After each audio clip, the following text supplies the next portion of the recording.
Hi everyone, and welcome to our Tiger Prism training. And in this session, we're going to talk about how you use dashboards. So I'm Richard, the Head of Service Management here at Tiger. Hi, I'm Sharon, the Customer Success Manager here at Tiger. So in this overview, we'll talk about dashboards and what dashboards are, unlike some of the other data areas of Prism, is they're a visual representation and they can be run to show the most recent information that we've processed for you.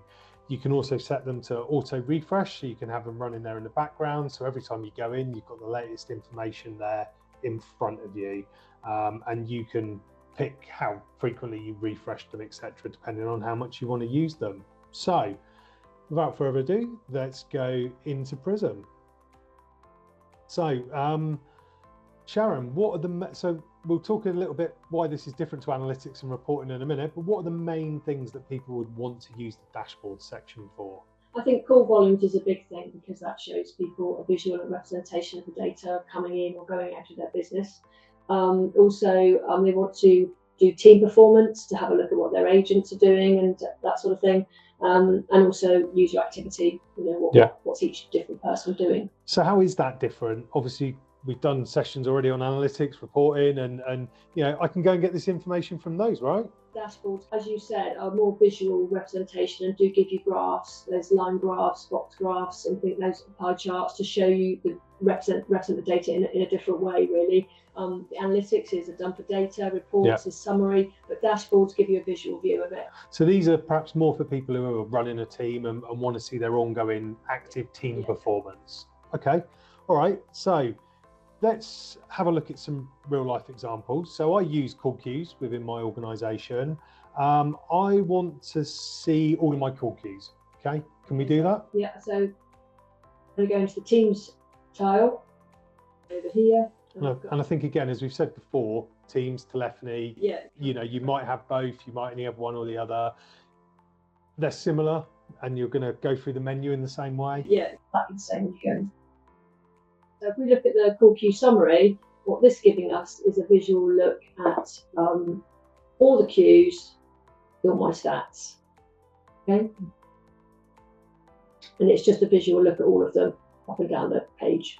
Yeah. There's no sort of other stats. It's just the headliners in this dashboard. Yeah, and can this be filtered, or is this just when you go to this is going to be every queue in your organisation? Every queue, but you can go to the all queues, and you can start to pick ones that maybe you only want 2 or 3 of them to show. Yeah. The summary is more, the queue summary is more of it looking at everything to see where you want to go. Yeah. I'm just conscious, we know some of our customers have 1,000 call queues. Exactly, so you can pick them.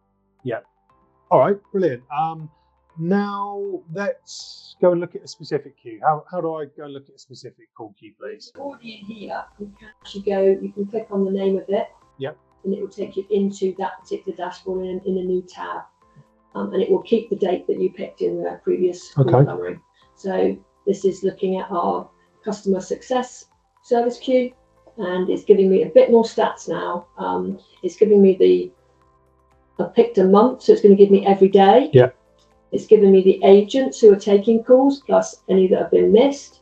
It's giving me all the top headliner stats that were in the previous dashboard, and then it gives me the detail. And what this is allowing me to do, if I really want to, is to be able to click through to each call. So the click through works again from here into another call, and you can then see the breakdown of that particular call. And notice that's jumped into a new tab as well. Again, so I can click back, put somewhere else. Yeah. So if you want to, so you could end up with each of the calls. And by the way, for anyone watching this video, I should say this is our test queue. We don't have 88% of calls that we don't answer. We use this as a test queue, right? So these tabs at the top will change the detail below. So the numbers will stay the same, but it just changes what I've got here. So I can see the ones that have been answered. Okay.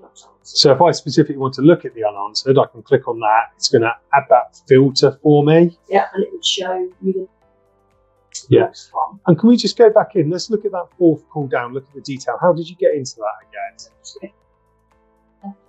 Yeah. Take you to it. We've got another tab now.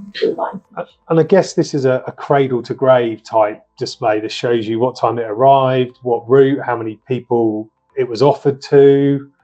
Okay, fantastic. All right, now look, I'm conscious that's for teams. So I've already got telephony. I've also got a telephony switch in my organisation. Can I look at incoming calls for my call manager as well, please? So we've got to a different tile now. So I've gone back to the landing page using my logo up here. And I go into my dashboard under telephony. And then I've got incoming calls here, and I can look at incoming performance. That's just the entire business. I haven't selected a department, but I could select the department if I want to just look at Richard's team. I would click this, drag it over here, confirm that, refresh. Then we get data just for that team. And then I've got my 160 calls in, and I've got my other tabs here if I wanted to. With a far better abandon rate in that queue, I think we should add as well. All right, fantastic. Now, look, I know something we get asked as a question quite often, so I think it is worth mentioning in the training. You can't export these fields. No, you can't. You can do screenshots, but basically they're a visual representation. Yeah. You can't do them. Yeah. All right. Thank you very much. So we do the RC expert sessions, which you can also find that information in the tiger.io get started. We have covered dashboards in more detail in one of those sessions. So if you want to get into this a little bit more, go and have a look there. And yeah, lots more training material. Thank you very much, everyone. Bye.